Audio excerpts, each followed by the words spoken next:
left to speculation. AP మంత్రి అచ్చెన్నాయుడు అంటూ ఉన్నారు సార్, అన్ని హామీలు నెరవేర్చేసాం, కానీ ఒకే ఒక హామీ పెండింగ్లో ఉంది, అది ఆడబిడ్డ నిధి. ఆ ఆడబిడ్డ నిధి పథకాన్ని అమలు చేయాలి అంటే ఆంధ్రానే అమ్మేయాలి అని చెప్పి 19 నుంచి 59 సంవత్సరాల మధ్య ఉన్న ప్రతి మహిళకు నెలకు 1500 రూపాయలు ఇస్తాము అని చెప్పి సూపర్ 6 హామీల్లో భాగంగా కూటమి పెట్టిన పరిస్థితి సార్ మేనిఫెస్టోలో. సో దాని మీద అచ్చెన్నాయుడు మాట్లాడారు, దాని మీద వైసీపీ నేతలు కూడా రియాక్ట్ అవుతున్న పరిస్థితి. ఒకసారి అచ్చెన్నాయుడు బయట అన్ని చేసాం, ఒక్కటే మిగిలిపోతుంది, ఆడవాళ్ళకి నెలకి 1500. అది చెయ్యాలంటే ఆంధ్రాని అమ్మాలి. ఇంకా ఆలోచన చేస్తుంది, అంత డబ్బు అవసరం ఉంది. ఏమి చేయాలి, ఎలాగా పథకం అమలు చేయాలి ఆలోచన చేసి చంద్రబాబు నాయుడు గారు ముందుకెళ్తున్నారు. అన్ని చేసాం, ఒక్కటే మిగిలిపోతుంది, ఆడవాళ్ళకి నెలకి 1500. వైసీపీ నేతలు అంటూ ఉన్నారు సార్, సాక్షి ప్రత్యేకంగా బ్యానర్ ఐటమ్గా ప్రచురించింది, ఏరు దాటాక తెప్ప తెగలేస్తారు అని చెప్పేసి. అంటే ఒక రాజకీయ పార్టీకి మరి ముందు అంచనా లేదా? అందులో 14 సంవత్సరాలు ముఖ్యమంత్రిగా పనిచేసిన చంద్రబాబు నాయుడుకు అసలు స్టేట్ ఫైనాన్సెస్ ఏంటని తెలియదా? అందులో జగన్మోహన్ రెడ్డి పాలిస్తున్న 5 ఏళ్ల పీరియడ్లో ప్రతిరోజు చెప్పింది ఏంటి? రాష్ట్ర ఎకానమీ దివాలా తీస్తుందని చెప్పారు కదా. సో 14 ఏళ్ళు ముఖ్యమంత్రిగా పనిచేసిన నాయకునికి పబ్లిక్ ఫైనాన్సెస్ అంచనా లేదని అనుకోలేము. అంటే మరి అచ్చెన్నాయుడు ఇవాళ రాష్ట్రాన్ని అమ్మితే తప్ప ఒక హామీ అమలు కాదు అనే స్థాయికి వచ్చారంటే చంద్రబాబు నాయుడు తెలిసే మరి ఈ హామీ ఇచ్చారా? దీన్నే సహజంగానే ప్రతిపక్షాలు మోసపూరిత హామీ అని అంటారు కదా. అంటే చంద్రబాబు నాయుడుకు తెలియక అన్నాడంటే ఓకే, ఇప్పుడు రేవంత్ రెడ్డి ఓ ఆర్గ్యుమెంట్ చేస్తున్నాడు.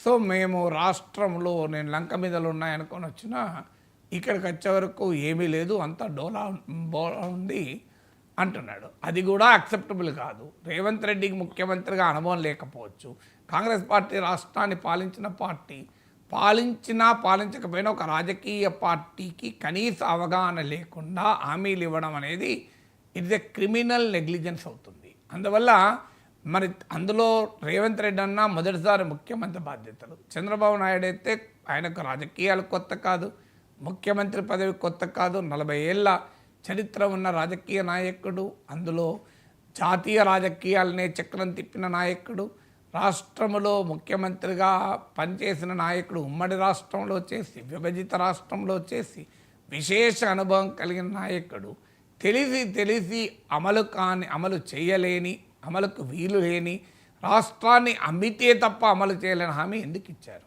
అంటే అచ్చెన్నాయుడు ఏం చెప్తున్నాడు? మా చంద్రబాబు నాయుడు మోసపూరిత హామీ ఇచ్చాడని చెప్పదలుచుకున్నాడా? ఇక ఇంకో విచిత్రమైన పని, ఎలా అమలు చేయాలో చూస్తున్నాడు. అంటే ఎలా అమ్మాలని చూస్తున్నాడా? మరి అంటే ఒక స్టేట్మెంట్ 1 ఏంటి? ఆంధ్రాను అమ్మేస్తే తప్ప ఆడబిడ్డ నిధి అనేది అమలు చేయలేమన్నాడు. కానీ ఎలా అమలు చేయాలో చంద్రబాబు నాయుడు ఆలోచిస్తున్నాడు. మరి ఎలా అమ్మాలని ఆలోచిస్తున్నట్లా? అమ్మకుండా అమలు చేయలేమని చెప్తున్న అచ్చెన్నాయుడు చంద్రబాబు నాయుడు అమలు గురించి ఆలోచిస్తున్నాడు. మీనింగ్ ఏంటి? ఎలా అమ్మాలని ఆలోచిస్తున్నాడు మీనింగ్ వస్తుంది. అంటే ఇంకా భారీగా అప్పులు చేసి అమలు చేయాలని చూస్తున్నారా అనే క్వశ్చన్ కూడా వస్తుంది. ఇప్పుడు సూపర్ 6 గురించి చర్చ వచ్చినప్పుడల్లా చంద్రబాబు నాయుడు ఏం చెప్పాడు? జగన్మోహన్ రెడ్డి సంక్షేమ పథకాలే రాష్ట్రాన్ని దివాలా తీస్తున్నాయని తెలుగుదేశం చెప్తోంది కదా. మళ్ళీ మీరు అంతకన్నా రివైజ్డ్ అండ్ ఎన్లార్జ్ ఎడిషన్ ఎలా ఇస్తున్నారు అంటే జగన్మోహన్ రెడ్డికి ఏమీ తెలియదు, ఆయన దోచిపెట్టుకున్నాడు తప్ప మేము సంపద సృష్టిస్తాం, సంపద సృష్టి చంద్రబాబు నాయుడు బ్రాండ్, సో సంపదను సృష్టించి పంచుతామన్నాడు. ఇప్పుడేమో అమ్మేస్తే తప్ప అమలు చేయలేమంటున్నాడు. సంపద సృష్టించి అమలు చేస్తానన్న చంద్రబాబు నాయుడు, ఆయన మంత్రి సీనియర్ నాయకుడు అచ్చెన్నాయుడు మరి సంపద సృష్టించడం చంద్రబాబు నాయుడు సాధ్యమైతలేదని చెప్పదలుచుకున్నాడా? అంటే చంద్రబాబు నాయుడుకి సంపద సృష్టించడం చేత కాదని చెప్పదలుచుకున్నాడా? అంటే అమ్మితే తప్ప సాధ్యం కాదంటున్నాడు. అంటే అర్థం ఏంటి?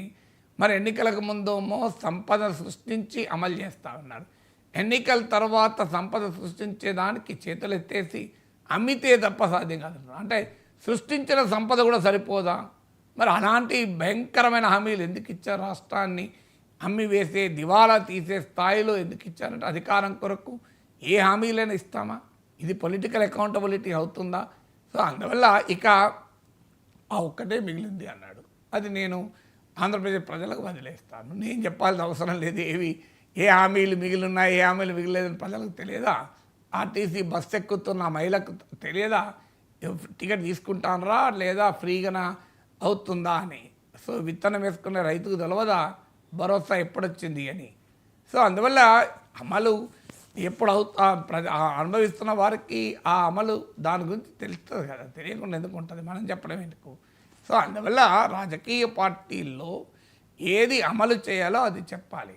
అది అమలు చేయలేనప్పుడు మీరు చెప్పకూడదు. ఈ minimum political discipline we expect at least from senior leaders like Chandrababu Naidu కదా. సరిగ్గా ఫైనల్గా